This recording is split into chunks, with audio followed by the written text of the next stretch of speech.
أعوذ بالله من الشيطان الرجيم. بسم الله الرحمن الرحيم.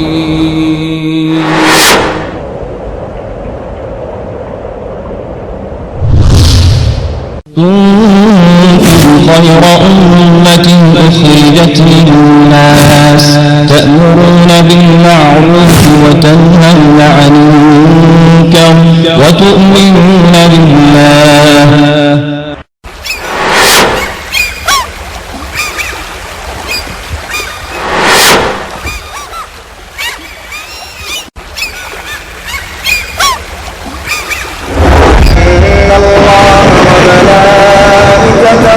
يصلون على النبي يا أيها الذين آمنوا صلوا عليه وسلموا تسليما.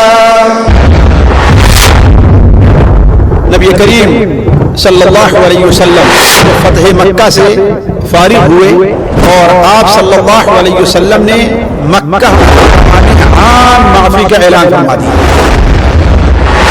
اور اہل مکہ کو دین کی تعلیم دی. اس سلسلے میں آپ صلی اللہ علیہ وسلم نے جو اہم کام انجام دیے وہ ساتھیوں دو ہیں. تو نبی کریم صلی اللہ علیہ وسلم دوسرا کام کیا ہوا؟ وہ یہ ہوا کہ آپ صلی اللہ علیہ وسلم نے صحابہ کرام کو بھیج کر کے جو شرک کے اڈے تھے ان کو نبی کریم صلی اللہ علیہ وسلم نے کیا ہے ڈھاوایا. آج ہماری حکومتیں کامیاب کیسے ہوگی؟ شرک کے اڈوں کی سرپرستی کیا کرتے ہیں. جہاں غیر اللہ کو سجدہ کیا جاتا ہے، غیر اللہ سے دعائیں مانگی جاتی ہیں، غیر اللہ کے سامنے اپنی ہر ضرورت رکھی جاتی ہے، وہ اس کی سرپرستی کر رہی ہے، تو اللہ تعالیٰ ہماری حکومتوں کی مدد کیسے کرے؟ اسلام نہ صرف توحید کی دعوت دیتا ہے، توحید کی دعوت دیتا ہے، شرک سے منع بھی کرتا ہے اور شرک کے اڈوں کو توڑتا ہے. اسلام رحمت للعالمین کے حسن سیرت پر سلام. رحمت للعالمین کے حسن سیرت پر سلام. نخل احسان و عطا صبح شرافت پر سلام. نخل احسان و عطا صبح شرافت پر سلام. لہجہ لہجہ جس سے حاصل روح کو بالیدگی.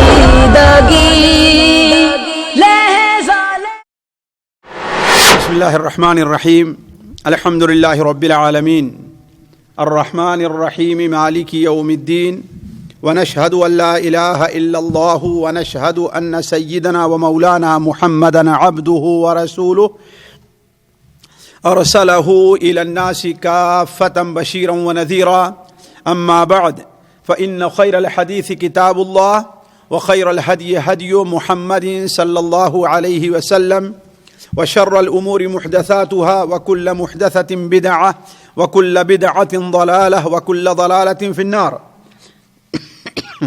أعوذ بالله السميع العليم من الشيطان الرجيم. بسم الله الرحمن الرحيم. لقد نصركم الله في مواطن كثيرة ويوم حنين إذ أعجبتكم كثرتكم فلم تغن عنكم شيئا وضاقت عليكم الأرض بما رحبت ثم وليتم مدبرين. ثم أنزل الله سكينته على رسوله وعلى المؤمنين وأنزل جنودا لم تروها وعذب الذين كفروا وذلك جزاء الكافرين. ثم يتوب الله من بعد ذلك على من يشاء والله غفور رحيم. سبحانك لا علم لنا إلا ما علمتنا إنك أنت العليم الحكيم. رب اشرح لي صدري ويسر لي أمري واحلل عقدة من لساني يفقهوا قولي واحلل عقدة من لساني يفقهوا قولي. عزیز ساتھیو، قابل احترام دینی بھائیوں، نبی کریم حضرت محمد مصطفیٰ صلی اللہ علیہ وسلم کی سیرت مبارکہ کا جو سلسلہ چل رہا تھا، پچھلی مجلس ہماری آپ کی یہاں پر آ کر رکی تھی کہ نبی کریم صلی اللہ علیہ وسلم جب فتح مکہ سے فارغ ہوئے اور آپ صلی اللہ علیہ وسلم نے مکہ مکرمہ میں عام معافی کا اعلان فرما دیا. پھر ظہر یا عصر کا وقت تھا کہ آپ صلی اللہ علیہ وسلم نے حضرت بلال رضی اللہ تعالی عنہ کو حکم دیا کہ خانہ کعبہ کی چھت پر کھڑے ہو کر اذان دیں. اس کے بعد آپ صلی اللہ علیہ وسلم نے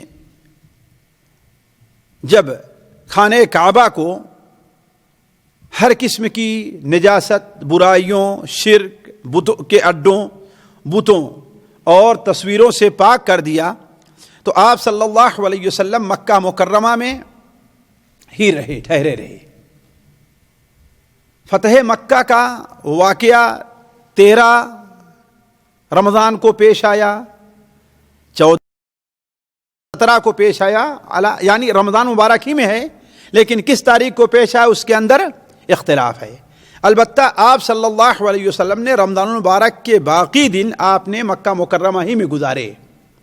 پہلے دن بھی، دوسرے دن بھی، تیسرے دن بھی آپ صلی اللہ علیہ وسلم نے مختلف خطبے دیے اور اہل مکہ کو دین کی تعلیم دی.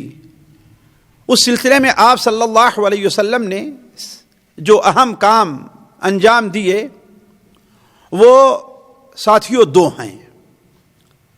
پہلا کام تو وہ ہے کہ مکہ مکرمہ میں کچھ ایسے حادثات پیش آئے جس سے ہر مسلمان کو کچھ سبق عقیدے سے متعلق، کچھ سبق حلال اور حرام سے متعلق، مسائل سے متعلق کچھ اسباق ملتے ہیں. دوسرا کام آپ صلی اللہ علیہ وسلم نے یہ کیا کہ مکہ مکرمہ کے ارد گرد جو شرک کے اڈے بنے ہوئے تھے، بڑوں کے مزار بنا رکھے تھے، جہاں پر وہ سارا کام کیا جاتا تھا جو اللہ کے لیے کسی مسجد میں یا کہیں پر کیا جاتا ہے، آپ صلی اللہ علیہ وسلم نے انہیں ڈھانے کے لیے صحابہ کرام کو بھیجا. تو آپ کے سامنے جو پہلی چیز رکھی جا رہی ہے وہ یہ ہے کہ آپ صلی اللہ علیہ وسلم خصوصی طور پر مکہ مکرمہ پہنچنے کے قریب اور مکہ مکرمہ میں قیام کے درمیان کیا مسائل لوگوں کو بتلائے اور کیا چیزیں پیش آئی. چونکہ حالانکہ اگرچہ یہ سیرت سے الگ ہٹ کر کے مسئلہ ہے، لیکن وہ ہم میں سے ہر شخص کی ضرورت ہے، ہم میں سے ہر شخص کی ضرورت ہے، اس لیے اس کی طرف مختصر سا اشارہ کیا جاتا ہے. دیکھیے، پہلی چیز جو فتح مکہ سے کے حادثے سے واقعات سے متعلق ہمارے سامنے آتی ہے وہ یہ ہے کہ سفر میں انسان کے لیے روزہ کا افطار کرنا جائز ہے، بشرطے کہ بعد میں آنے والے دنوں میں اس روزے کو وہ پورا کرے. کیوں؟ اس لیے کہ صحیح مسلم شریف وغیرہ میں ہے کہ نبی کریم صلی اللہ علیہ وسلم اور صحابہ کرام چونکہ رمضان المبارک کو نکلے تھے، اب وہ لوگ 5-6 رمضان المبارک، پہلی رمضان المبارک یا 10 یا 8 رمضان المبارک کب نکلے تھے یہ الگ مسئلہ ہے، لیکن یہ ہے کہ رمضان المبارک ہی میں نکلے تھے. تو شروع میں سارے لوگوں نے روزہ رکھا، لیکن ظاہر بات ہے کہ سفر میں آج کی طرح سفر میں آسانی نہیں تھی، بڑی پریشانی تھی. آج بھی پریشانی ہو جاتی ہے، روزہ رکھے انسان تو سب پریشانی ہو جاتی ہے، لیکن اس پریشانی کی وجہ سے آپ صلی اللہ علیہ وسلم نے جب محسوس کیا کہ لوگ پریشان ہو رہے ہیں تو آپ صلی اللہ علیہ وسلم نے روزہ افطار کرنے کا حکم دے دیا.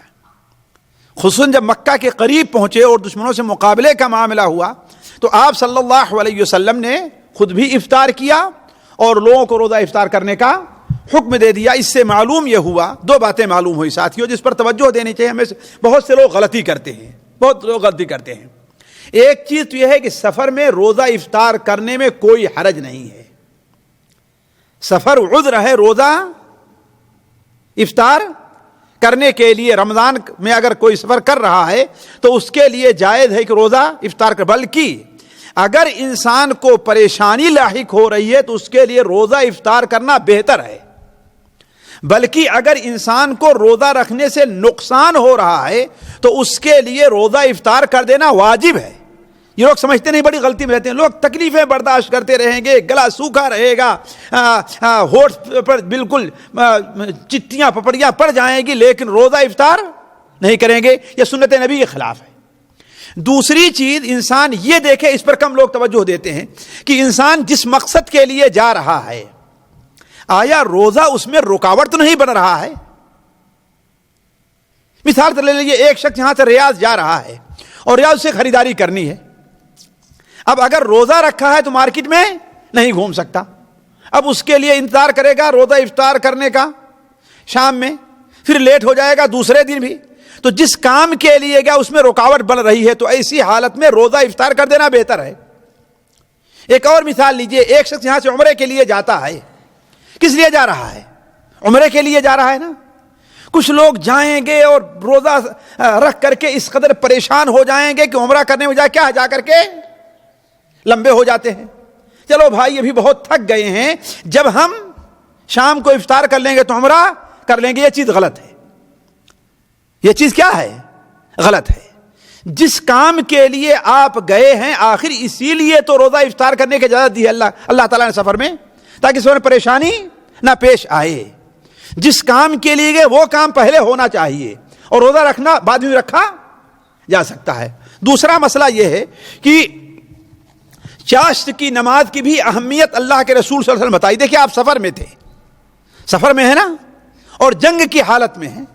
نبی کریم صلی اللہ علیہ وسلم دوسرے دن جب فارغ ہوئے تو آپ صلی اللہ علیہ وسلم اپنی چچے زاد بہن حضرت ام ہانی رضی اللہ تعالیٰ عنہ کے یہاں تشریف لے گئے. یا آپ جہاں ٹھہرے ہوئے تھے, آپ غسل کر رہے تھے, حضرت فاطمہ رضی اللہ تعالیٰ عنہ آپ کو ایک کپڑے سے پردہ کیے ہوئے تھیں. حضرت ام ہانی آئیں, آپ صلی اللہ علیہ وسلم نے غسل کے بعد 8 رکعت چاشت کی نماز پڑھی. وہ بیان کرتی ہیں کہ لم ارہ صلی صلاۃ اخف منها غیر انہ یتم الرکوع والسجود. ہم نے اتنی ہلکی نماز آپ کو پڑھتے نہیں دیکھی. البتہ یہ ضرور ہے کہ آپ رکوع اور سجدہ مکمل پورا کیا کرتے تھے, ہماری اور آپ طرح ٹھوکریں نہیں مارتے تھے. ہے کہ نہیں؟ کہ مشکل سے آدمی 3 بار بھی سبحان ربی الاعلیٰ سبحان ربی الاعلیٰ سبحان ربی الاعلیٰ سبحان ربی الاعلیٰ کچھ سنا کچھ نہیں سنا, ہے کہ نہیں ہے؟ اور رکوع سے اٹھیں گے سیدھے کھڑے نہیں ہوں گے فوراً سجدے میں, سجدے سے اٹھے سیدھے بیٹھیں گے نہیں ہو فوراً. یہ نماز ایسی ہے جو اللہ تعالیٰ کے نزدیک مقبول نہیں ہے. ایسی نماز سے متعلق نبی صلی اللہ علیہ وسلم نے ارشاد فرمایا کہ بسا اوقات انسان 60 سال تک نماز پڑھتا رہتا ہے لیکن اس کی ایک نماز بھی اللہ قبول نہیں فرماتا. وہ کیوں؟ اپنی نماز میں رکوع اور سجدے کو پورا نہیں کرتا ہے. تو کہنے کا مطلب کہ آپ صلی اللہ علیہ وسلم نے چاشت کی نماز پڑھی, جس سے اس کی مشروعیت اور اہمیت ثابت ہوتی ہے. جن لوگوں سے ہو سکے انہیں چاشت کی کم سے کم رکعت 2 ہے اور زیادہ 8 رکعت آپ سے ثابت ہے. نبی کریم صلی اللہ علیہ وسلم کی سنت ہے, آپ نے تاکید بھی کی ہے, لہذا چاشت کی نماز کو نہیں چھوڑنا چاہیے. تیسرا مسئلہ, امامت کا حقدار کون؟ امامت کا حقدار کون؟ ہمارے یہاں بہت سے لوگ اہل حدیثوں کے اوپر اس حدیث کو لے کر کے اعتراضات بھی کیا کرتے ہیں, جبکہ یہ حدیث صحیح بخاری اور صحیح مسلم شریف میں ہے. ایک صحابی حضرت عامر ابن سلمہ الجرمی رضی اللہ تعالیٰ عنہ ہیں. ان کا قبیلہ مکہ سے اور یمن کے درمیان میں واقع تھا. صحیح بخاری شریف میں ہے, وہ بیان کرتے ہیں کہ ہمارے قبیلے کے لوگ بلکہ سارے عرب کے لوگ جو قریش کے علاوہ تھے یا نبی کریم صلی اللہ علیہ وسلم سے ڈائریکٹ ان کا ٹکراؤ نہیں تھا, وہ انتظار کرتے تھے کہ دیکھیں آیا قریش غالب آتے ہیں یا اللہ صلی محمد غالب آتے ہیں.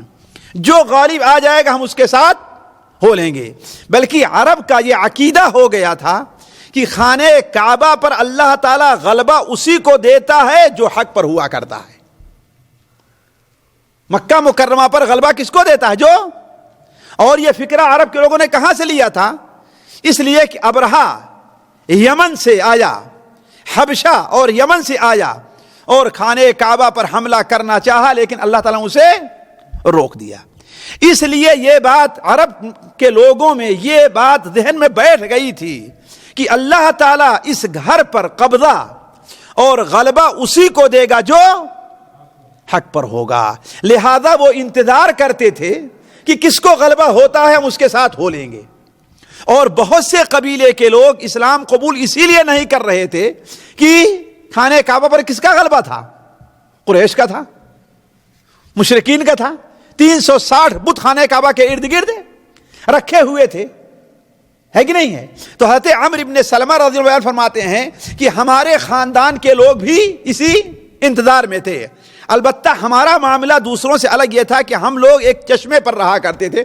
اس وقت چشمے کی اہمیت ایسی تھی جیسے آج کل بڑے پیٹرول پمپ کی ہوتی ہے.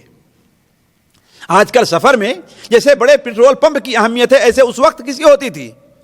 چشمے کی ہوا کرتی تھی. اس لیے کہ وہی لوگوں کا مرکز، راستے میں آرام کی اور ٹھہرنے کی جگہ ہوا کرتی تھی. تو کہا قافلے یہاں سے گزرتے تھے تو لوگ پوچھتے تھے کیا ہوا؟ ارے قریش کا کیا ہوا اور محمد کے کیا ہوا؟ اللہم صلی علی محمد. تو کچھ لوگ کہتے کہ ہاں آج تو محمد اللہ علیہ وسلم یہ کہتے ہیں کہ آج یہ آیت نازل ہوئی ہے، آج یہ سورت نازل ہوئی ہے، آج یہ آپ نے پڑھ کر کے سنایا ہے. تو کہا ہوتا یہ تھا کہ میں ذہین تھا، اللہ نے مجھے ذہن دیا تھا، حافظہ دیا تھا. جو کچھ قرآن وہ لوگ سناتے تھے مجھے یاد ہو جاتا تھا. جو کچھ قرآن یہ آنے جانے والے قافلے سناتے تھے مجھے یاد ہو جاتا تھا. تو جب مکہ فتح ہوا تو ہمارے خاندان والے بھی اپنا وفد لے کر کے اللہ کے رسول سے خدمت میں گئے. مکہ فتح ہوا تو خدمت میں گئے. میرے والد بھی ان کے ساتھ تھے، میرے والد بھی ان کے ساتھ تھے. تو ان لوگوں سے نبی کریم صلی اللہ علیہ وسلم نے انہیں دین کی بات بتلائی اور انہیں نماز کا وقت بھی بتایا. آپ نے فرمایا اس نماز کو اس وقت ایسے ایسے پڑھنا، اس نماز کو اس وقت ایسے ایسے پڑھنا، اس نماز کو اس وقت ایسے ایسے اتنی رکعت پڑھنا بتایا. پھر اس کے بعد آپ نے بتایا کہ جب نماز کا وقت ہو جائے تو فَلْيُؤَذِّنْ أَحَدُكُمْ، تم میں کا کوئی آدمی اذان دے. جب نماز کا وقت ہو جائے تم میں کا کوئی آدمی اذان دے. وَلْيَؤُمُّكُمْ أَكْثَرُكُمْ قُرْآنًا، تم میں جس کو سب سے زیادہ قرآن یاد ہو وہ تمہیں نماز پڑھائے. آپ نے کیا بتائی کہ جب وقت ہو جائے تو اذان دو، اور تم میں کا جس کو سب سے زیادہ قرآن یاد ہو وہ نماز پڑھائے. تو کہا جب لوگ تلاش کرنے لگے تو میرے علاوہ کسی کو اتنا قرآن یاد نہیں تھا. کیوں؟ اس لیے کہ آنے جانے والے قافلوں سے میں قرآن سن کر کے یاد کر لیا تھا. تو کہا لوگوں نے مجھے اپنا امام بنا دیا. اس وقت میری عمر 6 یا 7 سال کی تھی. کتنی تھی؟ 6 یا 7 سال کی تھی. تو اہل حدیثوں نے یہ مسئلہ یہاں سے لیا ہے کہ نابالغ اگر طہارت وغیرہ کو جانتا ہے، اہتمام کرتا ہے، تو 6 یا 7 سال نابالغ بچہ وہ امامت کر سکتا ہے. کیوں؟ اللہ کے رسول زمانے میں ایسا واقعہ ہوا ہے اور آپ نے منع نہیں کیا. وہ وحی کے نازل ہونے کا وقت تھا. اگر یہ چیز ناجائز ہوتی تو نبی صلی اللہ علیہ وسلم اس سے منع کر دیتے. تو کہا کہ میری عمر 6 یا 7 سال کی تھی. میں ان کے عید بھی پڑھاتا تھا، جنازے کی نماز بھی پڑھاتا تھا اور ساری نمازیں ان کو پڑھاتا تھا. کہا شروع میں ظاہر بات اس وقت غربت کا وقت تھا، ایک چادر میں پہنے رہتا، چادر چھوٹی تھی. تو جب کبھی کبھار میں سجدے میں جاتا تو میری شرمگاہ کا کچھ حصہ ظاہر ہو جاتا. تو قافلے کی ایک عورت نے کہا کہ اللہ کے بندو کم سے کم ایسا تو کرو کہ اپنے امام کے چوتڑ کو ہم سے ڈھانک لو جو دکھائی دیتا ہے کبھی کبھار. تو کہا لوگوں نے مجھے ایک قمیص سلا دی. جتنا خوشی مجھ نئی قمیص سے ہوئی ہے اتنا کسی اور چیز سے نہیں ہوئی ہے نا. اسی طریقے سے ساتھیوں چوتھا مسئلہ یہ ہے کہ آخر نماز انسان سفر میں جاتا ہے کتنے دن تک قصر کر سکتا ہے؟ کتنے دن تک قصر کر سکتا ہے؟ ساتھیوں اس کی 2 صورت ہوتی ہے. ایک صورت تو یہ ہے کہ انسان گیا ہے, کہیں پر ٹھہرا ہوا ہے, لیکن اسے معلوم نہیں ہے کئی دن میں اس کا کام ختم ہوگا. جیسے اللہ کے رسول صلی اللہ علیہ وسلم جب مکہ گئے تھے تو یہ معلوم نہیں تھا کتنے دن میں چلے آئیں گے ہم. تو حضرت بخاری شریف میں حضرت عبداللہ ابن عباس کی روایت ہے کہ نبی کریم صلی اللہ علیہ وسلم 19 دن تک مکے میں ٹھہرے رہے اور نماز قصر کر کے پڑھتے رہے. کتنا؟ 19 دن. یہیں سے حضرت عبداللہ ابن عباس کا مسلک یہ تھا کہ اگر انسان کسی جگہ 19 دن تک ٹھہرتا ہے تو قصر کرے گا, اور اگر اس سے زیادہ ٹھہرتا ہے تو نماز کو پوری کرے گا. پانچویں چیز ساتھیوں, فتح مکہ سے ایک مسئلہ یہ بھی ثابت ہوا کہ اسلام نے عورت کو بڑا اونچا مقام دیا ہے. بہت سے ایسے مسائل ہیں کہ جس میں عورت کو مرد سے کم اہمیت حاصل نہیں ہے. انہی میں سے ایک چیز ہے کہ اگر مسلمان عورت کسی دشمن کو پناہ دے دے, بشرطے کہ دشمن پناہ لے کر کے آیا ہے, یہ نہیں کہ مسلمانوں پر حملہ کرنا, نہیں, اپنی معذرت ظاہر کر رہا ہے, اگرچہ وہ مسلمانوں کے خلاف ہے لیکن وہ عذر پیش کر رہا ہے. اور عورت اگر کسی کو پناہ دے دیتی ہے کہ ٹھیک ہے میں تمہیں پناہ دیتی ہوں, تو حاکم وقت اس کی پناہ کو قبول کرے گا. اس کی پناہ کو حاکم وقت کے لیے یہ جائز نہیں ہے کہ اس آدمی کو قتل کرے. چنانچہ فتح مکہ کے موقع پر نبی کریم صلی اللہ علیہ وسلم کی چچے زاد بہن حضرت ام ہانی رضی اللہ عنہا آپ کے پاس آتی ہیں اور کہتی ہیں اے اللہ کے رسول صلی اللہ علیہ وسلم, ہم نے اپنے خاندان کے 2 آدمیوں کو یا ایک آدمی کو ہم نے پناہ دے دی ہے, اور ہمارے بھائی حضرت علی چاہتے ہیں کہ اسے قتل کر دیں, اسے قتل کرنا چاہتے ہیں. آپ نے کہا اے ام ہانی, قد اجرنا من اجرتی, قد اجرنا من اجرتی. اے ام ہانی, جس کو تم نے پناہ دیا اسے ہم بھی پناہ دیتے ہیں, یعنی ہمارے لیے اب جائز نہیں کہ اس سے ہم چھیڑخانی کریں.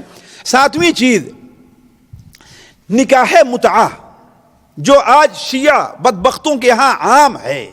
وہ کیا ہے کہ آدمی کچھ دے کر کے 1 گھنٹے کے لیے, 1 دن کے لیے, 2 دن کے لیے, 3 دن کے لیے, ہفتے کے لیے کسی عورت سے نکاح کر لے, یعنی اس سے اس کا مقصد اس کے ساتھ زندگی بسر کرنا نہیں ہے, وقتی طور پر کیا ہے اپنا کام نکالنا ہے. خاص طور اس زمانے میں بہت بسا اوقات ایسا ہوا کرتا تھا ساتھیوں کہ کوئی آدمی میں تجارت کے لیے جاتا تھا, ظاہر بات ہے ایسے ہوٹل وغیرہ نہیں تھے, تو وہ کیا کرتا, کسی عورت سے 2 دن 3 دن ہفتے کے لیے نکاح کر لیتا تھا, اور جب آنا ہے تو طلاق دے کر کے چلا آیا. یہ چیز زمانے جاہلیت میں رائج تھی.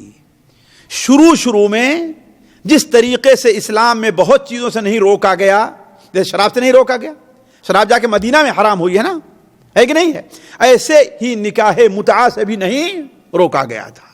لیکن اللہ کے رسول صلی اللہ علیہ وسلم نے اسے خیبر کے موقع پر اور اس کے بعد فتح مکہ کے موقع پر آپ صلی اللہ علیہ وسلم نے نکاح متعہ سے منع کر دیا کہ اب جائز نہیں ہے, بلکہ قیامت تک کے لیے جائز نہیں ہے. یہ شیعہ حضرات کی نادانی کہیے یا غلطی کہیے کہ زنا کو انہوں نے, آخر اس میں اور زنا میں کیا فرق ہے. کوئی آدمی کسی طوائف کے پاس جائے کہ ہاں بھائی 1 گھنٹے کے لیے رہنا اس کے پاس, چلو بھائی نکاح کر لے رہے ہیں ہم, تو تماشا ہوا کہ نہیں ہوا.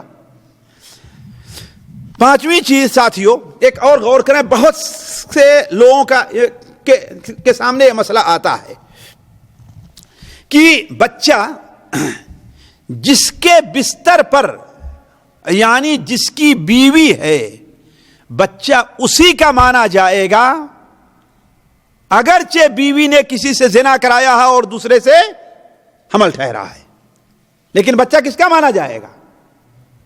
جس کا بستر ہے, جس کی وہ بیوی ہے. اور یہ اس لیے تاکہ ہر باپ انکار نہ کرنا شروع کر دے, ہمارا بیٹا نہیں ہے, ہمارا یہ بیٹا نہیں ہے. کسی کے بارے میں شبہ ہوا, بیوی سے ناراض ہوا, ہمارا بیٹا نہیں. جس کے بستر پر, یعنی جس کی وہ بیوی ہے, جسے اس کے ساتھ جائز ہے تعلقات کا قائم کرنا, بیٹا اسی کا مانا جائے گا چاہے اس کی بیوی نے زنا سے کسی اور ہی سے حاملہ ہوئی ہو. اس کا مطلب نہیں ہے. یا تم اعلان کرو لوگوں میں کہ ہاں بھائی میں اس کو نہیں مانتا، پھر اس کے احکام لعان وغیرہ کے دوسرے ہیں۔ اس میں ساتھیوں یہ ہوتا، ہمارے ہاں غلطی یہ ہوا کرتی ہے کہ بہت سے لوگ، کسی عورت نے کوئی گناہ کا کام کیا ہے نا، حمل ٹھہر گیا، تو کیا کرتے ہیں، جلدی جلدی سے پکڑ کر کے کسی خاندان والے کو کسی اور کو سے نکاح کر دیتے ہیں اپنی عیب کو چھپانے کے لیے۔ ایسا ہوتا ہی نہیں ہوتا ہے، حالانکہ اگر وہ حاملہ ہے تو بچہ کس کا؟ اولاً تو نکاح جائز ہے ہی نہیں، یہ ہے کہ نہیں؟ ایسے بھی واقعات آئیں گے، کسی عورت کی شادی ہوئی ہے لیکن شوہر نے جان لیا کہ اس نے غلط تعلقات دوسرے سے قائم کیا، طلاق دے دیتا ہے کہ نہیں ہے؟ تو جلدی سے کیا ہے، کسی دوسرے، اگر شوہر گھر والوں کو معلوم ہو گیا کہ ہاں یہ حمل سے، کیا کرتے ہیں، جلدی دوسرے سے شادی کرتے۔ یہ غلط چیز ہے، یہ غلط چیز ہے، اس کے لیے احکام ہیں۔ ہوا یہ کہ حضرت سعد ابن ابی وقاص اللہ کے رسول صلی اللہ علیہ وسلم کے ماموں اور بڑے مشہور صحابی ہیں۔ زمانے جاہلیت میں اصل میں ایسا تھا کہ وہاں ایک بیوی ہوتی تھی اور لونڈیاں ہوا کرتی تھی۔ لونڈی کس کو کہتے ہیں؟ جو عورتیں خریدی اور بیچی جاتی تھی۔ تو کچھ لوگ لونڈیوں کو خرید کر کے ان سے دھندا کروایا کرتے تھے۔ دیکھیے عورت ہر زمانے میں مظلوم ہے، اس پہلے مظلوم تھی اور اب بھی مظلوم ہے، آج بھی یہ کام لوگ کروا رہے ہیں، ہے کہ نہیں ہے؟ تو اس زمانے میں ہوتا یہ تھا کہ لوگ لونڈیوں کو خرید کر کیا کرتے تھے، ان سے دھندا کروایا کرتے تھے۔ اور بسا اوقات یہ ہوتا تھا کہ لونڈی جس سے زنا کرتی تھی اگر اقرار کر لیتی تو بچہ اسی کا مانا تھا، چاہے لونڈی جس کی رہی ہو، لونڈی چاہے جس کی ہو، لیکن بچہ کس کا مانا جائے گا؟ جس کی وہ کہہ دے گی تو۔ لیکن شریعت نے اسے قبول نہیں کیا، اس لیے کہ زنا وغیرہ کو شریعت نے ناجائز۔ جس طریقے سے بیوی سے وہی لطف اندوز ہو سکتا ہے جس کی بیوی ہے، ایسے ہی لونڈی سے وہی ہم بستر ہو سکتا ہے جس کی لونڈی ہے، الا یہ کہ اس کی شادی کسی اور مرد سے کر دی جائے۔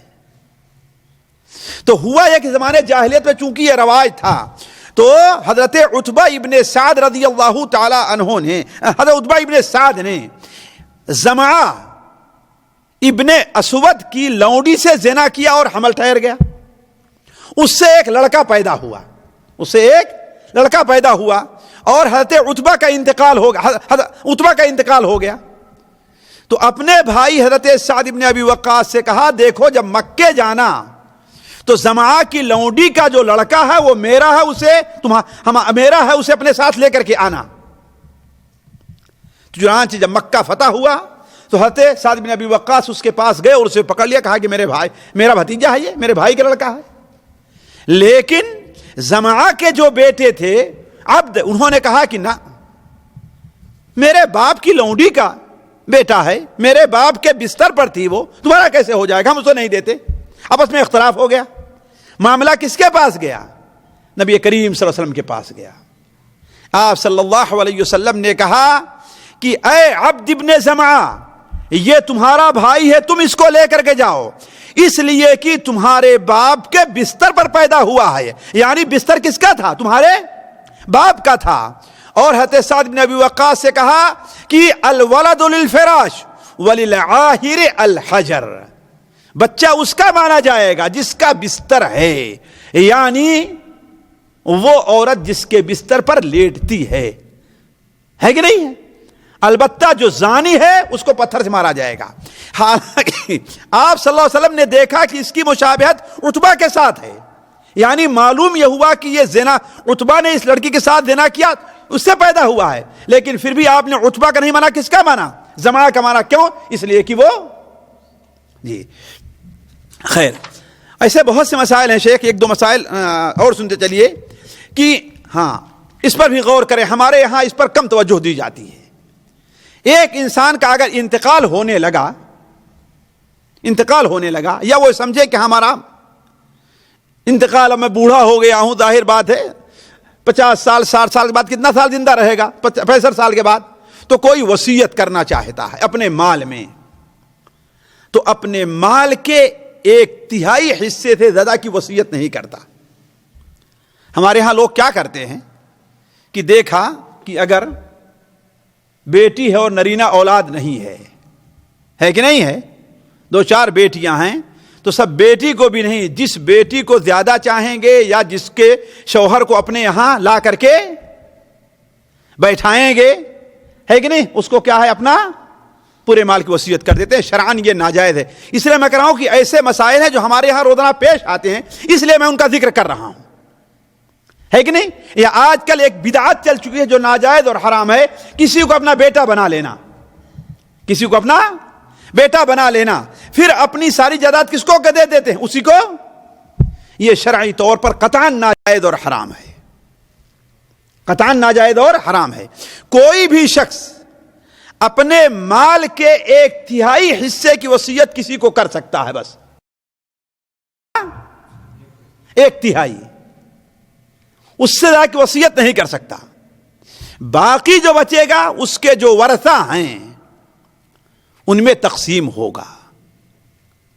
اس کا چاہے بھائی ہے، چاہے اس کا باپ ہے، اس کا بھتیجا ہے، اس کا دادا ہے، اگرچہ اس کا بیٹا نہیں ہے، لیکن اس کے لیے جائز نہیں کہ یہ مال کیا کرے، جیسے چاہے وہ تقسیم کرے.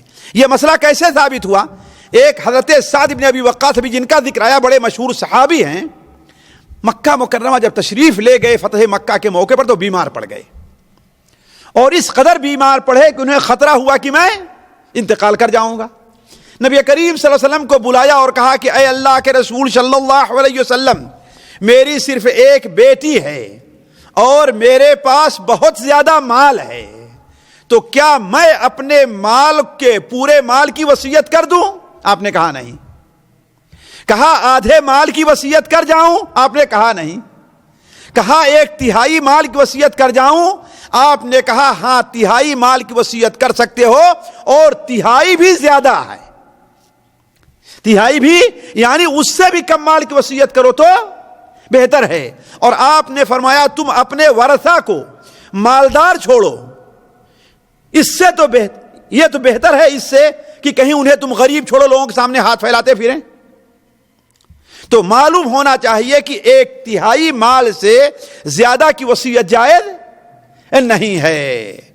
اگر انسان کے کوئی نرینہ اولاد نہیں ہے، کوئی نرینہ اولاد نہیں ہے، تو وہ مال باپ کا یا اس کے بھائی کا حصہ ہے. یہ نہیں تم جس کو چاہو وصیت کر کے چلے جاؤ.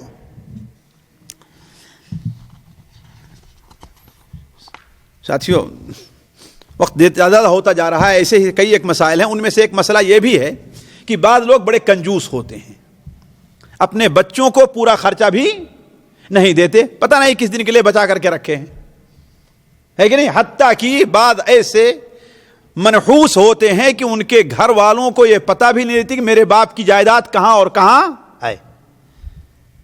دوستوں کے پاس رکھے رہیں گے لیکن بیوی بچوں کو نہیں بتلائیں گے. ادھر دوسری طرف بیوی بچوں پر خرچ کرنے میں کیا کرتے ہیں، بڑی بخالت سے، کنجوسی سے کام لیتے ہیں. شریعت نے اس کا حل یہ رکھا ہے کہ بیوی اپنے ضرورت کے مطابق، اپنے بچوں کے خرچ کے مطابق، اگر شوہر نہیں بھی دیتا ہے تو اس کے مال سے چوری کر سکتی ہے،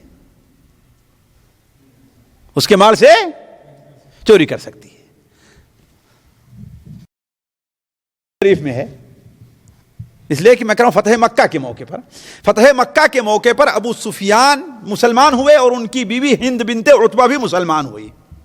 تو ہند بنت عتبہ آپ کے پاس آتی ہے اور کہتی ہے اے اللہ کے رسول صلی اللہ علیہ وسلم، ابو سفیان بڑے بخیل آدمی ہیں، ہمیں اتنا مال نہیں دیتے کہ میں اپنے بچوں کا خرچ چلا سکوں، تو میں ان کے جیب سے کبھی کبھار نکال لیتی ہوں، کیا میرے لیے جائز ہے؟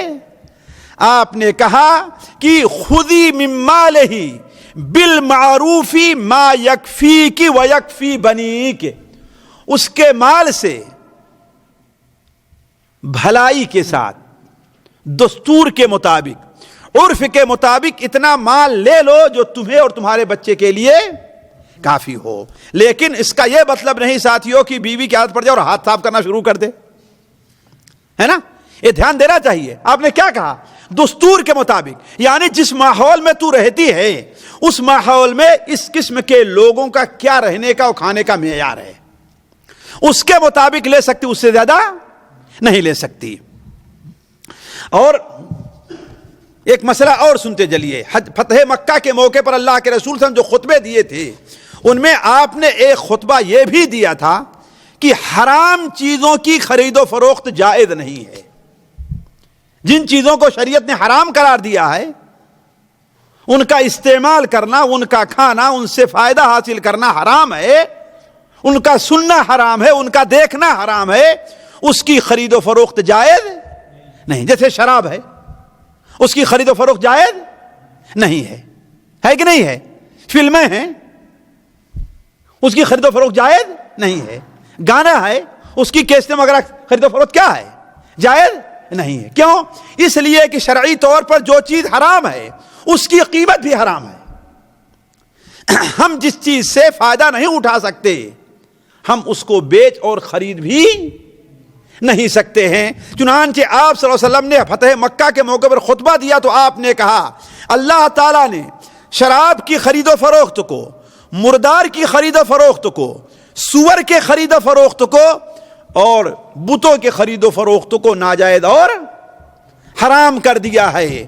اس لیے اس پر توجہ دینا چاہیے. ہمارے بہت سے لوگ ہمیشہ سوال کرتے ہیں بعض موقع پر، خاص طور پر ہندوؤں کے تہوار کے موقع پر یا مسلمانوں کے جو ان کے بنائے ہوئے تہوار ہیں جیسے عرس وغیرہ ہے، بعض ایسی چیزیں جن کا استعمال جائز نہیں ہے، سوال کرتے ہیں آیا اسے ہم بیچیں کہ نہ بیچیں؟ ہم استعمال نہیں کرتے لیکن ہماری دکان ہے، ہمیں بیچنا پڑتا ہے. نہیں، بیچنا جائز نہیں ہے. ایک اور چیز جو ہمارے ہاں عام لوگوں کے سمجھنے کی ہے وہ یہ ہے کہ اسلام نے خضاب کو جائز قرار دیا ہے. خضاب یعنی سفید بالوں کو رنگنا. ہاں سنتے جائیے، جلدی نہ کیجیے آپ. اسلام نے سفید بالوں کو بدلنا، اس کو رنگنا جائز قرار دیا ہے. شرط یہ ہے کہ کالا رنگ نہ ہو. شرط کیا ہے؟ کالا رنگ نہ ہو. کالے رنگ کے علاوہ لال، پیلا کوئی بھی رنگ انسان استعمال کر سکتا ہے، البتہ کالا رنگ جائز نہیں ہے.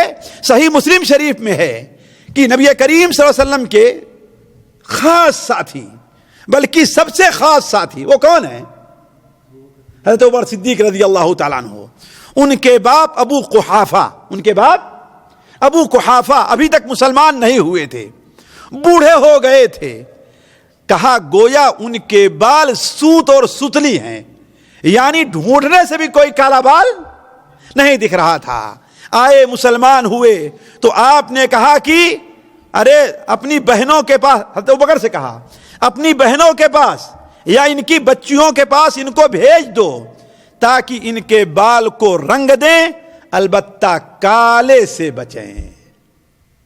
بال کو ان کے رنگ دیں بلکہ اور کیا کریں؟ کالے سے بچیں. بلکہ ساتھیوں اصل یہ ہے کہ خضاب لگانا سنت ہے. خضاب لگانا سنت ہے. ویسے سفید چھوڑ دینے سے بہتر کیا ہے انسان خضاب لگائے. اور ایک اور چیز، انصاف، اسلام کا عدل اور انصاف دیکھیے. نبی کریم صلی اللہ علیہ وسلم مکے میں ٹھہرے ہوئے تھے کہ مخزومی خاندان، قریش کا بڑا اعلیٰ خاندان تھا جس خاندان کا ابو جہل، اس خاندان کی ایک عورت نے چوری کیا. اب خاندان والے چونکہ قریش کے اعلیٰ خاندان میں سے تھے اور اس خاندان کے بہت سے لوگ، حضرت خالد بن ولید بھی اسی خاندان سے تھے، خالد بن ولید بھی اسی خاندان سے تھے. اب لوگوں کو ہوا کہ اب تو اس کا ہاتھ کاٹا جائے گا، لہذا حضرت اسامہ ابن زید کے پاس آئے جو اللہ کے رسول کے بڑے پیارے تھے، بلکہ حب ابن حب رسول اللہ کہا جاتا تھا کہ اللہ کے رسول کے پیارے اور اللہ کے رسول کے پیارے کے بیٹے. لوگ ان کے پاس آئے اور کہے جا کے اللہ کے رسول صلی اللہ علیہ وسلم سے کہو کہ یہ اس خاندان کی ہے، اس کا ہاتھ نہ کاٹیں. آپ صلی اللہ علیہ وسلم غصہ ہوئے یہ بات سنی تو، اور کہا کہ اے اسامہ، اللہ کی حدوں میں سے کسی حد کے بارے میں تم سفارش کر رہے ہو؟ اس ذات کی قسم جس کے ہاتھ میں محمد کی جان ہے، اللہم صلی علی محمد، اگر محمد کی بیٹی فاطمہ بھی چوری کرے گی تو اس کا ہاتھ میں کاٹوں گا. اور دوسرے دن اس کا ہاتھ کاٹ دیا گیا. تو یہ ہے اسلام کا انصاف کی اس میں جہاں پر حق ہے وہاں پر چھوٹے اور بڑے کی کوئی تمیز نہیں ہے۔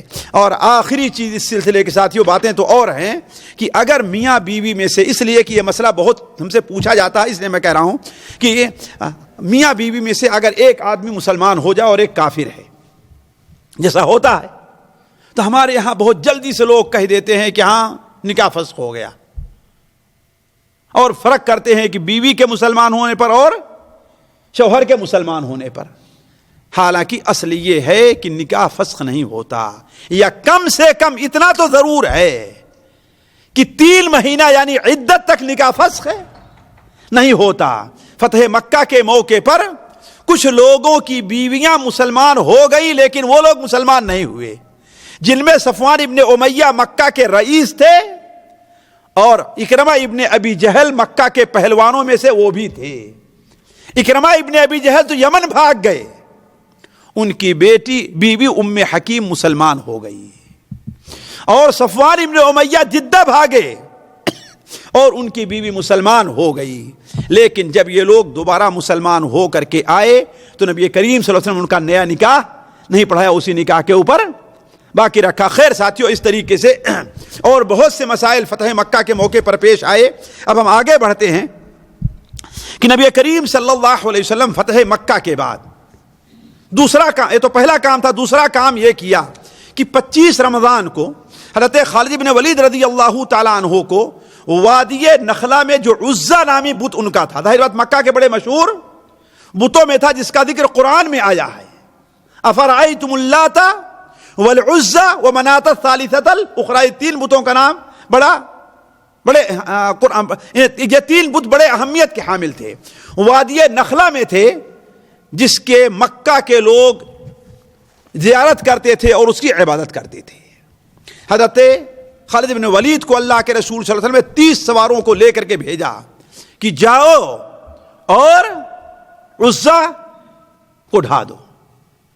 ساتھیو، یہی ہے اسلام، نہ صرف توحید کی دعوت دیتا ہے، جیسے پچھلی بار لوگوں نے سوال کیا تھا، توحید کی دعوت دیتا ہے، نہیں، توحید کی دعوت کیا تھا، شرک سے منع بھی کرتا ہے اور شرک کے اڈوں کو توڑتا ہے۔ اسلام شرک کے اڈوں کو باقی نہیں رکھتا ہے۔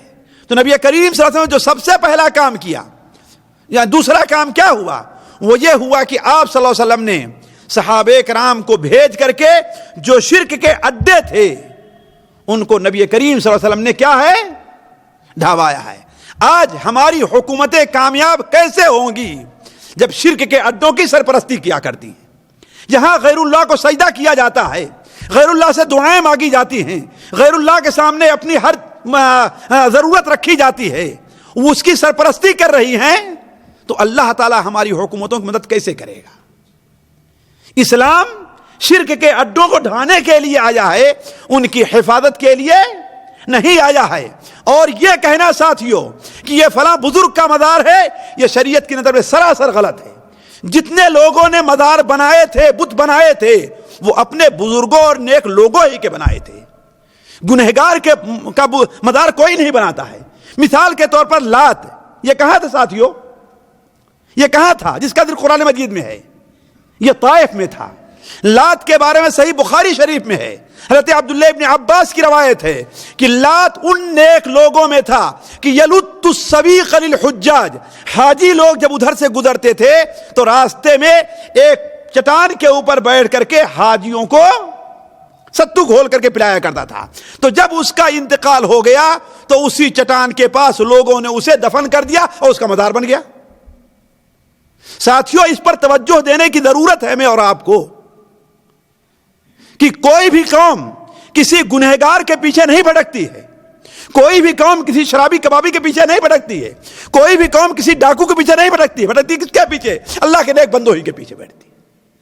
اسی لیے نبی کریم صلی اللہ علیہ وسلم نے اپنے جتنے لوگوں کی قبریں بنوائی ہیں، کسی کو آپ نے مزار نہیں بنایا، کوئی پکی قبر نہیں بنائی، ہر ایک کو بقی میں لے جا کر کے آپ نے دفن کیا ہے۔ بلکہ صحیح مسلم شریف کی روایت ہے کہ نبی کریم صلی اللہ علیہ وسلم نے قبر کو پختہ بنانے سے، قبر کے اوپر عمارت تعمیر کرنے سے اور قبر کے اوپر بیٹھنے سے قبر کو چونا گچ کرنے سے آپ نے منع فرمایا ہے، حتیٰ کہ آپ نے اس سے ہی منع فرمایا وَأَن يُكْتَبَ عَلَيْهِ، قبر کے اوپر لکھا بھی جائے کہ یہ فلاں صاحب کی قبر ہے۔ یہ صحیح مسلم شریف کے بعد جابر بن عبداللہ سے۔ لیکن ہماری قوم ان تمام چیزوں پر پردہ ڈال کر کے اسی چیز میں بھٹکی ہوئی ہے آج۔ تو عرض کرنے کا مقصد ہے کہ نبی کریم صلی اللہ علیہ وسلم نے یہ کیا کہ حضرت خالد بن ولید کو 30 سواروں کو دے کر کے کہاں بھیجا؟ عزا کی طرف۔ خالد بن ولید گئے اور اسے ڈھا کر کے چلے آئے، لیکن وہاں 3 بیری کے درخت تھے، درختوں کو کاٹ دیا، کہا ابھی تم نے کچھ نہیں کیا ہے۔ وہ جو گھر وہاں پر بنا ہوا ہے عزا تو اس میں بیٹھی ہوئی ہے جو اصل مجاور ہے اس کی۔ چنانچہ خالد بن ولید دوبارہ جاتے ہیں اور جب وہاں پر بیٹھے ہوئے لوگ سدنا جن کو کہا جاتا ہے، جو لوگ وہاں پر بیٹھے ہوئے ہیں، دوبارہ حضرت خالد بن ولید کو دیکھا تو بھاگنا شروع کیا اور کہا اے عزا بھاگو، اے عزا اسے پاگل بنا دو، اے عزا اسے غارت کر دو، اے عزا اسے تباہ کر دو، کہتے ہوئے بھاگے۔ حضرت خالد بن ولید ان کا پیچھا کیا تو کیا دیکھتے ہیں کہ اسی عمارت سے ایک عورت نکلتی ہے جس کے بال پھیلے ہوئے ہیں، بچھڑے ہوئے ہیں۔ خالد بن ولید نے کہا کہ اچھا یہ عزا ہے، ایک تلوار ماری اور 2 ٹکڑے ہو گئی۔ جب واپس آئے تو آپ نے کہا کہ ہاں یہ تم نے کام کیا ہے۔ اسی طریقے سے نبی کریم صلی اللہ علیہ وسلم نے حضرت سعید ابن زید ابن اشحال کو منات نامی جو ان کا بت تھا، اور یہ مشلل میں بنایا ہوا تھا جو رابی کے قریب ہے، وہ گئے۔ اس کا بھی قصہ بڑا لمبا ہے ساتھیوں، میں اس قصے کو نہیں بیان کرتا تفصیل میں جا کر کے۔ علی کل حال یہ کہ جا کر کے اسے بھی انہوں نے ڈھا دیا۔ اسی طریقے سے عمرو ابن عاص رضی اللہ تعالیٰ عنہ کو ایک ٹولی دے کر کے بھیجا جو سوا نامی بت جو حذیل کا تھا اور یمن کے راستے میں تھا، مکہ سے وہاں بنا ہوا تھا، وہ جا کر کے اس کو بھی ڈھا دیا اور وہاں سے چلے۔ کرنے کے بعد یہ 3 جگہ جو مشہور مقامات تھے، نبی کریم صلی اللہ علیہ وسلم نے انہیں ڈھایا۔ اس کے بعد نبی کریم صلی اللہ علیہ وسلم کو خبر ملتی ہے کہ مکہ کے فتح ہو جانے کے بعد اب 2 قبیلے ایسے رہ گئے ہیں جو پھر مسلمانوں سے لڑائی کے لیے آمادہ ہیں۔ وہ کون سے لوگ ہیں؟ حوازن کے لوگ اور طائف کے لوگ۔ طائف کے اس لیے کہ اس وقت عرب میں 2 شہروں کو بڑی اہمیت حاصل تھی، کس کو؟ مکہ کو اور طائف کو۔ اسی لیے لوگوں نے نبی صلی اللہ علیہ وسلم پر اعتراض کیا ہے، لولا نزل هذا القرآن على رجل من القريتين عظیم، یہ دونوں جو شہر ہیں ان کے کسی عظیم آدمی کے اوپر قرآن کیوں نہیں نازل ہوا؟ اس سے مراد 2 شہر کون ہیں؟ مکہ اور ان دونوں کا اپنا جہاں خاندانی تعلق تھا وہیں ان کے رشتہ داری بھی تھی۔ بلکہ مکہ کے لوگ گرمی کے دن کہاں گزارا کرتے تھے؟ طائف میں آ کر کے، اور طائف میں ان کے بڑے بڑے باغات بھی تھے۔ آپ کو یاد ہوگا کہ نبی کریم صلی اللہ علیہ وسلم کی سیرت طائف جانے کا جو واقعہ ہم نے بیان کیا تھا، آپ صلی اللہ علیہ وسلم جب طائف کے لوگوں نے آپ کو تنگ کیا تو کہاں آئے تھے؟ بنو شیبہ کے ایک باغ ہے نا، بنو شیبہ جو ہے نا، عتبہ ابن شیبہ وغیرہ کے ہے کہ نہیں، ایک باغ میں آ کر کے ہے نا آپ کو پناہ ملتی ہے نا۔ تو مکہ کے لوگوں کے بڑے باغات بھی تھے، انگور کے اور ان چیزوں کے باغات طائف میں تھے۔ تو طائف کے لوگ مکہ کے اہل مکہ کے برابر ساتھی تھے اور ہر چیز میں ان کی مدد کیا کرتے تھے۔ میں اس تفصیل میں نہیں جانا چاہتا، ورنہ آپ کو یہ بھی معلوم ہوگا کہ صلح حدیبیہ کے موقع پر اہل مکہ کی طرف سے بات کرنے کے لیے عروہ ابن مسعود بھی آئے تھے جو ثقفی طائف کے رہنے والے تھے، اور انہوں ہی نے تو جا کر کہا تھا کہ اے مکہ کے لوگوں، میں کیسر و کسرا کے پاس گیا ہوں، بڑے بڑے بادشاہوں کے پاس گیا ہوں، لیکن محمد اللہ صلی اللہ علیہ وسلم ان کے ساتھی جتنا ان کا احترام کرتے ہیں کسی کو احترام کرتے ہم نے نہیں دیکھا۔ تو آپس میں ان کے بڑے گہرے تعلقات تھے۔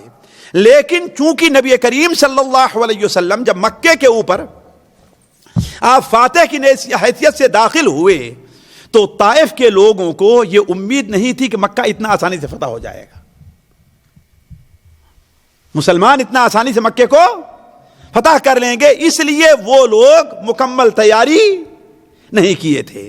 اور طائف ہی کا ایک خاندان حوازن، یہ عرفات اور طائف کے درمیان جو ایک وادی لمبی یمن کی طرف چلی گئی ہے، وادی اوتاس ہے یا وادی حنین ہے، اس میں حوازن کے لوگ آباد تھے، جہاں نبی کریم صلی اللہ علیہ وسلم نے جا کر کے دودھ پیا تھا، بنو سعد کے اندر، بنو سعد یہ حوازن کے لوگ تھے اور ان کی بڑی تعداد تھی، اور یہ لوگ فتح مکہ سے پہلے بھی نبی کریم صلی اللہ علیہ وسلم سے لڑائی کے لیے تیاریاں کر رہے تھے، لیکن چونکہ فتح مکہ کے موقع پر اللہ کے رسول صلی اللہ علیہ وسلم چھپ کر کے اور پوشیدہ طور پر اچانک مکے پہ داخل ہو گئے تھے، اس لیے ان لوگوں کو اہل مکہ کی مدد کا موقع نہیں ملا۔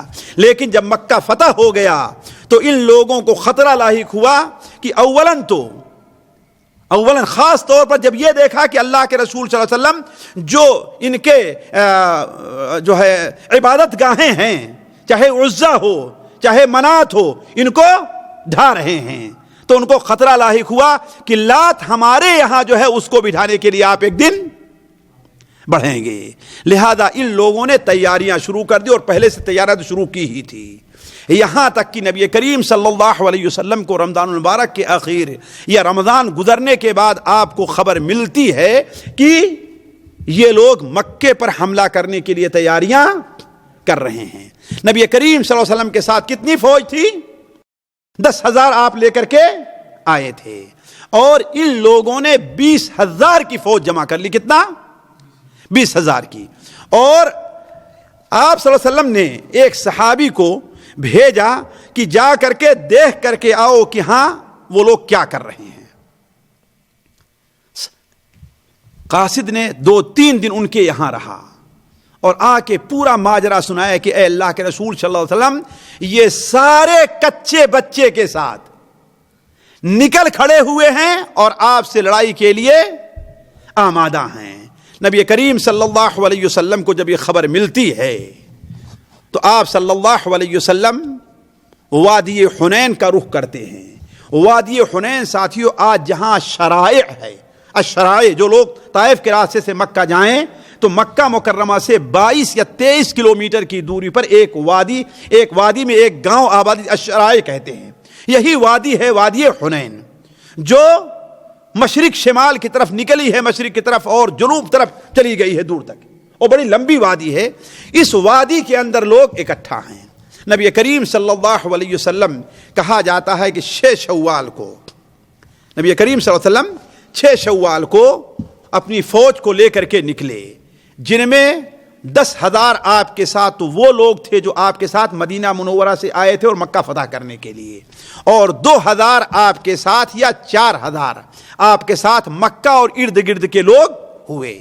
اختلاف روایات کی بنیاد پر بعض روایات سے چلتا ہے کہ 12,000 مسلمانوں کی فوج تھی، اور بعض روایات سے پتہ چلتا ہے کہ کتنے تھے مسلمان؟ 14,000 تھے۔ نبی کریم صلی اللہ علیہ وسلم انہیں لے کر کے نکلے۔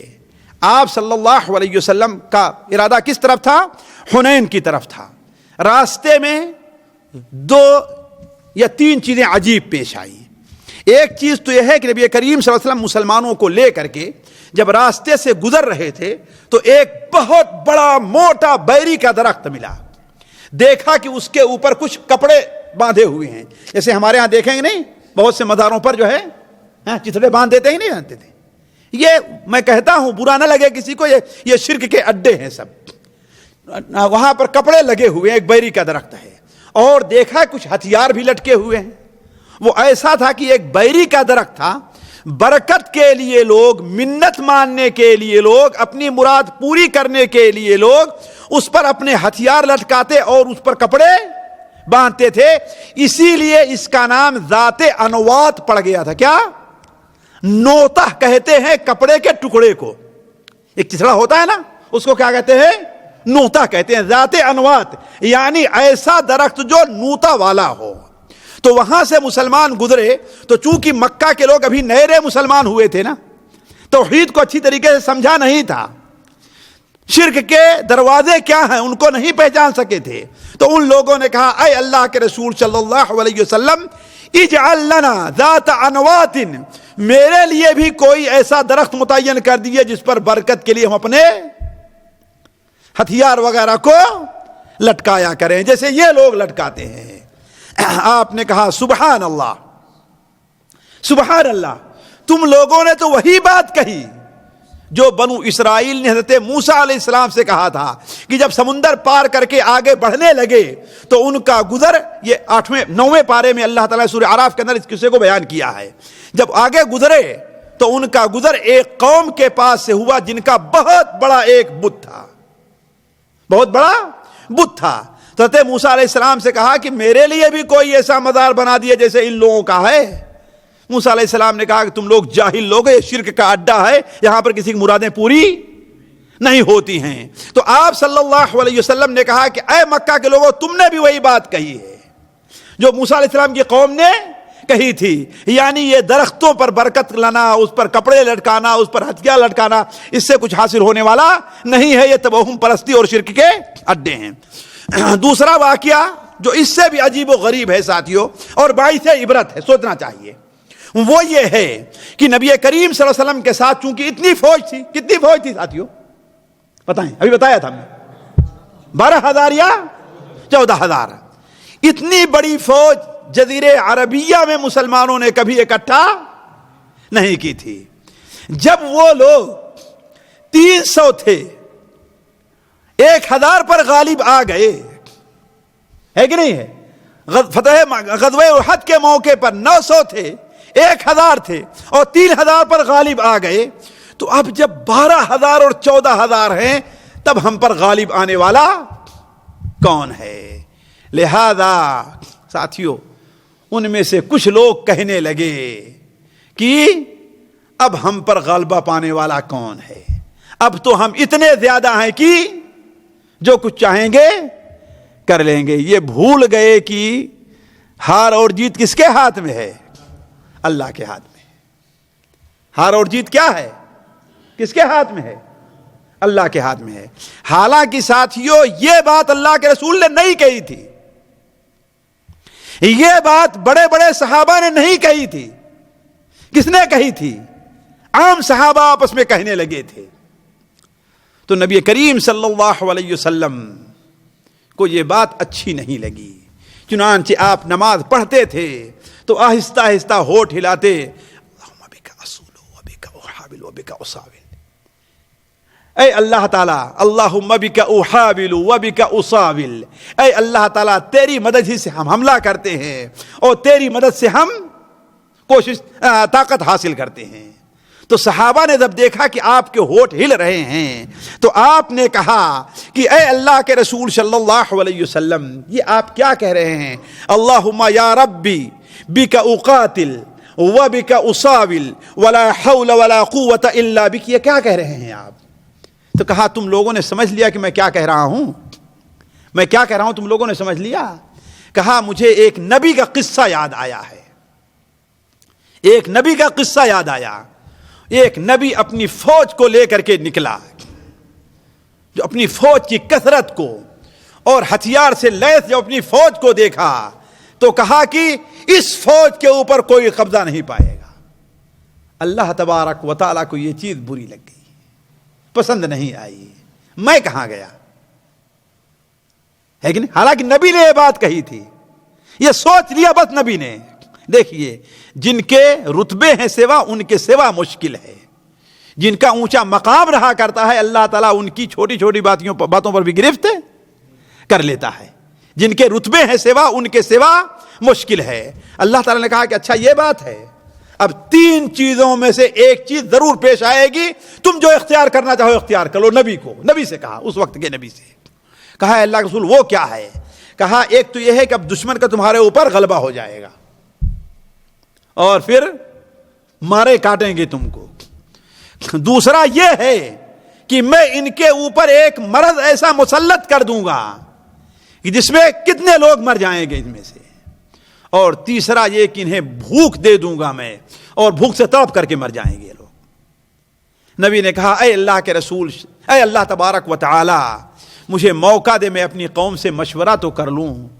جب تیرا فیصلہ ہی ہے کہ ان 3 میں سے ایک کام ہونے والا ہے تو میں نبی سے مشورہ تو کر لوں, میں اپنے امت سے مشورہ تو کر لوں. تو امت سے مشورہ کیا تو امت کے لوگوں نے کہا, فوجیوں نے کہا کہ آپ اللہ کے نبی ہیں, جو اختیار کریں گے وہ بہتر ہے, آپ جو فیصلہ کریں گے وہ قبول ہے. تو کہا کہ وہ نبی نماز پڑھنے کھڑے ہوئے. وہ نبی, ساتھیو یہ ہے نماز کی اہمیت. ہر مشکل میں انسان کس کا سہارا لینا چاہے, کس کو؟ اور ہم سر میں درد ہوا تو نماز چھوڑ دیتے ہیں. ہوتا ہی نہیں ہوتا ہے. ایک آدمی بہت نماز میں کیوں نہیں ہے بھائی, آج میں بیمار تھا. وہ لوگ پریشانی میں کس کا سہارا لیتے تھے؟ نماز کا. اور ہم ذرا سا مشکل آئی تو نماز کو دیکھیے, ہم ان کے کیسے بننے والے ہیں, ان کے متبع. تو کہنے کا مطلب کہ انہوں نے نماز پڑھی اور نماز کے بعد کہا اے اللہ تبارک و تعالی دشمن کو تمہارے اوپر قبضہ نہ دیجیے گا. اس لیے کہ دشمن کا جب قبضہ ہو جاتا ہے تو وہ نہ چھوٹے کی عزت رکھتا ہے نہ بڑے کی عزت رکھتا ہے, ذلیل کر کے رکھ دیتا ہے. اور جہاں تک بھوک کا معاملہ ہے, اے اللہ تعالیٰ بھوکے پیاسے مرنا بڑا مشکل ہو جاتا ہے. پیر رگڑ رگڑ کر کے انسان مرے بھوکے رہ کر کے, یہ بڑی مشکل کی موت ہے. اے اللہ تعالیٰ بیماری کو مسلط کر دے. ساتھیو صحیح حدیث ہے, صحیح ابن حبان کی, نبی کریم صلی اللہ علیہ وسلم نے, بلکہ مسند احمد کی بھی روایت ہے, نبی کریم صلی اللہ علیہ وسلم نے بیان فرمایا کہ 24 گھنٹے یا 3 دن میں ان کے 70,000 آدمی مر گئے ہیں. تو کہا جب ہم نے اپنی قوم کی کثرت دیکھی اور تم لوگوں کا یہ کہنا سنا تو ہم نے کہا اللہم یا ربی بک اقاتل و بک اصاول ولا حول ولا قوت الا بک. اے اللہ تبارک و تعالی, ہم حملہ کرتے ہیں تو تیری مدد سے حملہ کرتے ہیں, ہم لڑائی کرتے ہیں تیری مدد سے لڑائی کرتے ہیں, تیرے علاوہ کسی کے پاس طاقت اور قوت نہیں ہے. تیسری چیز ساتھیوں, نبی کریم صلی اللہ علیہ وسلم جب آگے بڑھے تو تیزی کے ساتھ نکلے تھے, لیکن جیسا ہی حنین قریب آتا گیا آپ صلی اللہ علیہ وسلم ٹھہر گئے. آپ صلی اللہ علیہ وسلم نے ظہر کی نماز کے بعد کیا کام کیا کہ اپنے ایک ساتھی کو بھیجا کہ جاؤ اور تم نگرانی کرتے رہنا, جاؤ تم نگرانی کرو اور آگے آ کر کے دیکھو. چنانچہ وہ صحابی گئے اور دیکھ کر کے آئے, کہا اے اللہ کے رسول صلی اللہ علیہ وسلم, حوازن تو پورے چٹھے بٹھے کے ساتھ آئے ہوئے ہیں, کچے بچے کے ساتھ آئے ہیں. سب سے پہلے ان کی سوار فوج ہے, اس کے بعد پیدل فوج ہے, پھر اس کے بعد ان کی بکریاں ہیں,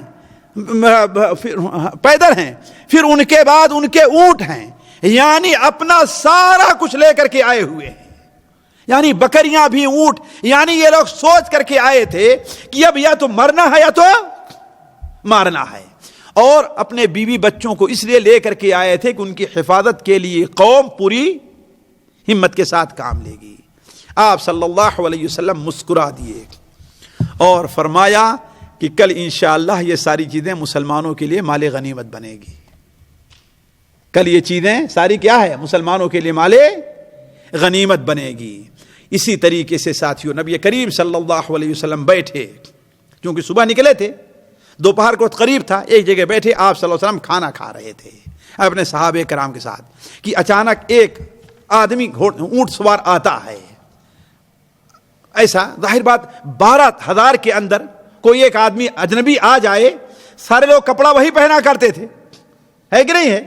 ایک جاسوس آیا دشمن کا اور دائیں طرف دیکھا, بائیں طرف دیکھا, کہیں بیٹھ گیا کھانے کے لیے, ادھر ادھر دیکھا اور پھر تیزی کے ساتھ بھگا اپنے اونٹ کے پاس, اونٹ کو کھولا بیٹھا اور اس کے اوپر بیٹھ گیا.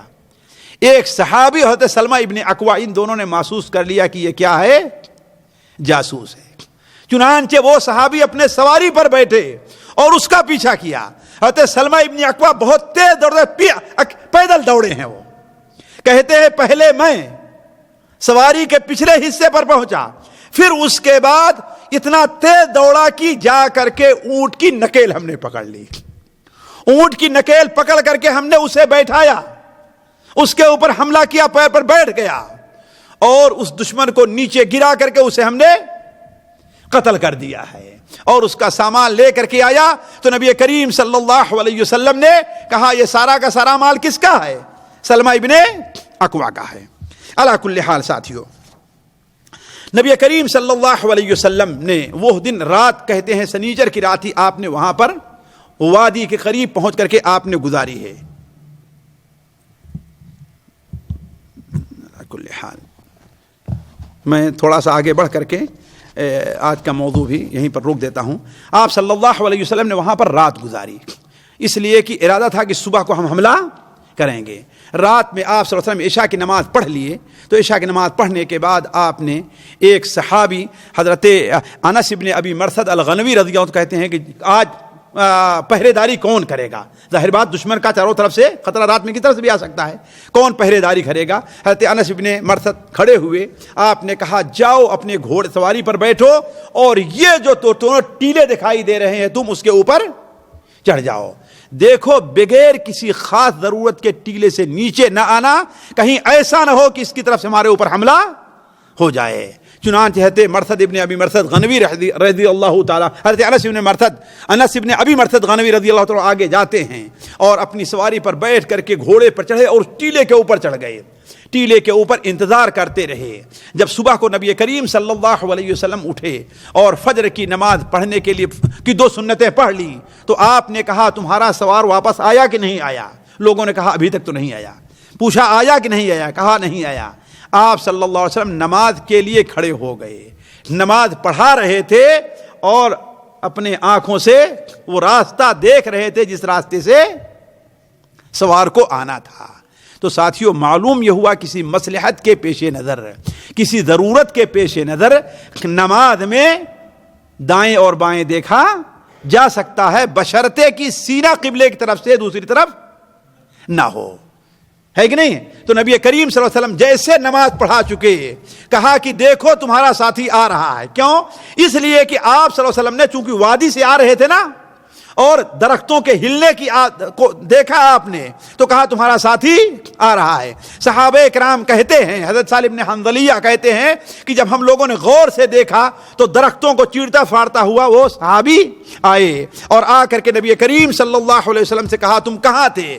کہا اے اللہ کے رسول صلی اللہ علیہ وسلم آپ کے فرمان کے مطابق میں اس جگہ پر گیا اور وہاں پر ٹھہرا رہا، صرف یا تو قضاء حاجت کے لیے یا نماز پڑھنے کے لیے میں وہاں سے ہٹا ہوں، ورنہ وہاں سے میں ہٹا نہیں. آپ صلی اللہ علیہ وسلم نے فرمایا کہ اگر تمہارا یہ کہنا صحیح ہے تو وجبت لقد قد اوجبت علیک الجنہ، تم نے اپنے اوپر جنت کو واجب کر لیا ہے، اس کے بعد تمہارا جو کوئی بھی عمل ہو کوئی عمل نقصان نہیں پہنچائے گا.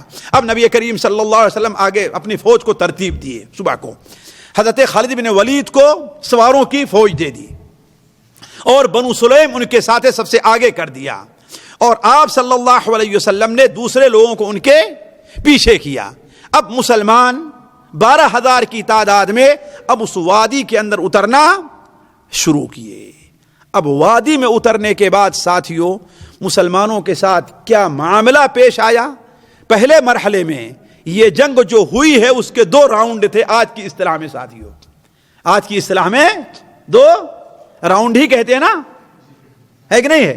2 راؤنڈ تھے. پہلے راؤنڈ میں مسلمانوں کو اولاً جیت ہوئی لیکن پھر بھگدڑ مچ گئی. دوسرے راؤنڈ میں مسلمان کامیاب رہے ہیں. یہ 2 راؤنڈ کس طریقے سے پیش آئے وہ مسئلہ یا وہ واقعہ آپ کے سامنے اگلی مجلس میں رکھا جائے گا.